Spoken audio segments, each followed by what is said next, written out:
નમસ્કાર મિત્રો, આયુર્વેદ અનુસાર પાણીના પ્રકાર અને સાચી રીત. આપણા શાસ્ત્રોમાં કહેવાયું છે કે જળ એ જ જીવન છે. આપણા શરીરનો 70થી 80% ભાગ પાણીનો બનેલો છે. પણ શું તમે ક્યારેય વિચાર્યું છે કે જે પાણી રોજ તમે પીવો છો તે તમારા શરીરને અમૃત આપે છે કે પછી ધીમું ઝેર? આજે આપણે આરો, ફિલ્ટર, બોટલનું પાણી કે ફ્રીજનું ઠંડુ પાણી પીવા ટેવાઈ ગયા છીએ. પણ આજથી હજારો વર્ષ પહેલાં આયુર્વેદના મહાન ઋષિઓએ પાણીના એવા રહસ્યો જણાવ્યા હતા જે જાણીને તમારી પણ આંખો ખુલી જશે. આયુર્વેદ અનુસાર પાણી માત્ર એક પ્રવાહી નથી, પણ એક શક્તિશાળી ઔષધિ છે. આજના વિડીયોમાં આપણે જાણીશું કે આયુર્વેદ પ્રમાણે પાણીના કેટલા પ્રકાર છે, કઈ ઋતુમાં કેવું પાણી પીવું જોઈએ અને તમારા શરીરના ટાઈપ એટલે કે વાત, પિત્ત અને કફ અનુસાર તમારા માટે કયું પાણી બેસ્ટ છે.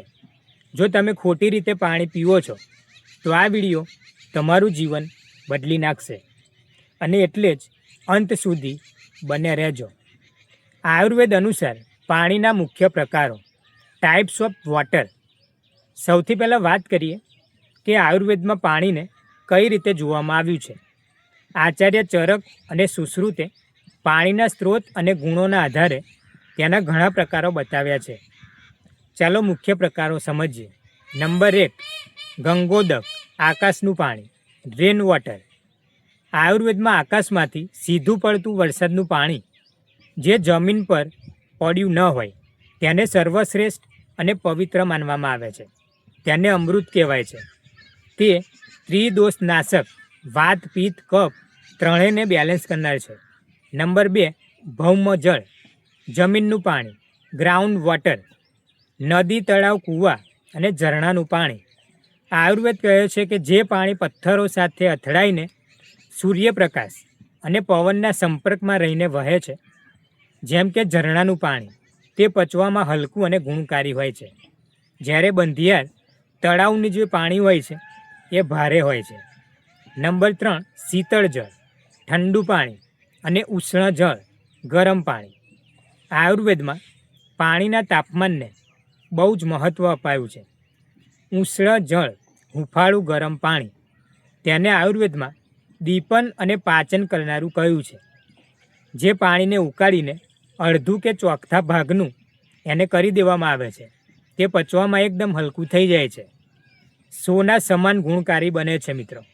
શીતળ જળ, કુદરતી ઠંડુ પાણી, માટીના ઘડાનું પાણી પિત્ત શાંત કરે છે. યાદ રાખજો, ફ્રીજના બરફ જેવા ઠંડા પાણીની આયુર્વેદમાં સખત મનાઈ કરવામાં આવી છે. શરીર માટે કયું પાણી સર્વશ્રેષ્ઠ? The best water for body. તો આયુર્વેદ કહે છે કોઈ એક પાણી બધા માટે કાયમ શ્રેષ્ઠ નથી હોતું. તે તમારી શારીરિક પ્રવૃત્તિ, દોષ અને ઋતુ પર આધાર રાખે છે. તો ચાલો સમજીએ તમારા માટે કયું બેસ્ટ પાણી છે. તો નંબર 1, પ્રકૃતિ અનુસાર પાણી. વાત, પ્રકૃતિ, ગેસ, સાંધાના દુખાવા, ડ્રાય સ્કિન. મિત્રો, હૂંફાળું પાણી વાયુને શાંત કરે છે અને પાચન સુધારે છે.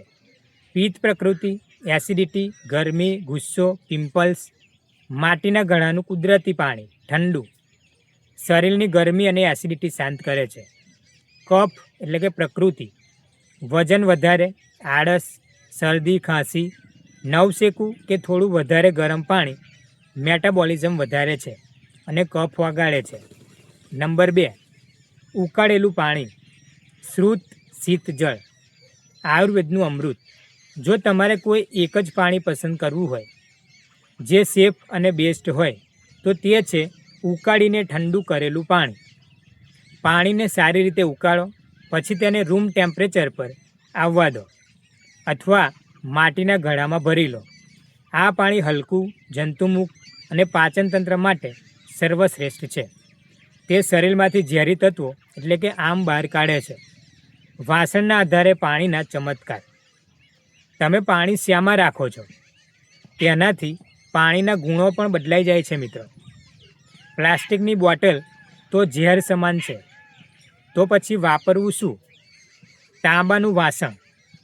મિત્રો, તાંબાના વાસણમાં રાત્રે રાખેલું પાણી સવારે ખાલી પેટ પીવાથી પેટ એકદમ સાફ આવે છે, લીવર મજબૂત થાય છે અને વજન ઘટે છે. પિત્ત પ્રકૃતિવાળાએ આનો બહુ ઉપયોગ ન કરવો અથવા ચોમાસા શિયાળામાં જ આનો ઉપયોગ કરવો. માટીનો ઘડો. માટી એ કુદરતી ફિલ્ટર છે. તે પાણીને આલ્કલાઇન બનાવે છે અને તેનું તાપમાન શરીરના તાપમાન સાથે મેચ થાય તેવું રાખે છે. તે પિત્તનાશક છે અને ઉનાળા માટે બેસ્ટ છે. સોના કે ચાંદીનું પાણી. આયુર્વેદમાં રાજા મહારાજાઓ પાણી ઉકાળતી વખતે તેમાં સોના કે ચાંદીનો સિક્કો નાખતા. સોનું રોગ પ્રતિકારક શક્તિ વધારે છે અને ચાંદી મગજને શાંત કરે છે. પાણી પીવાના ગોલ્ડન નિયમો. મિત્રો, આયુર્વેદિક રૂલ્સ ફોર ડ્રિંકિંગ વોટર. ગમે તેટલું સારું પાણી હોય પણ જો ખોટી રીતે પીશો તો નુકસાન જ કરશે. તો આ 4 નિયમ નોંધી લો. બેસીને અને ઘૂંટે ઘૂંટે પાણી પીવો. ઊભા રહીને પાણી પીવાથી સાંધાના દુખાવા થાય છે. પાણીને મોંમાં ફેરવીને લાળ સાથે પેટમાં જવા દો. નંબર 2, જમતી વખતે સાવધ રહો. જમતા પહેલાં તરત જ ઘણું પાણી પીશો તો પાચન અગ્નિ શાંત થઈ જશે અને શરીર નબળું પડશે. જમ્યા પછી તરત જ પાણી પીવું એ ઝેર સમાન છે. જમતી વખતે માત્ર 1-2 ઘૂંટડો પાણી પી શકાય છે. સાચું પાણી જમ્યાના 1 કલાક પછી પીવું જોઈએ. નંબર 3, ફ્રીજનું ઠંડુ પાણી બંધ કરો. તે તમારી જઠર અગ્નિને મારી નાખે છે. કબજિયાત અને હૃદયના રોગોનું જોખમ વધે છે. નંબર 4, સવારે ખાલી પેટે ઉષાપાન. ઉઠીને તરત જ પાણી પીવું આખા શરીરને ડિટોક્સ કરે છે.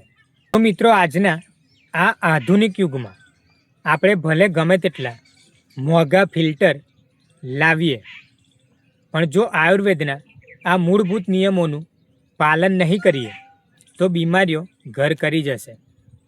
તો આજથી જ ફ્રીજનું પાણી છોડો, માટીના ઘડા તરફ પાછા વળો અને પોતાની પ્રકૃતિ અનુસાર પાણી પીવાનું શરૂ કરો.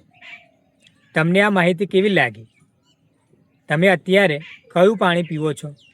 કોમેન્ટ બોક્સમાં જરૂરથી જણાવો.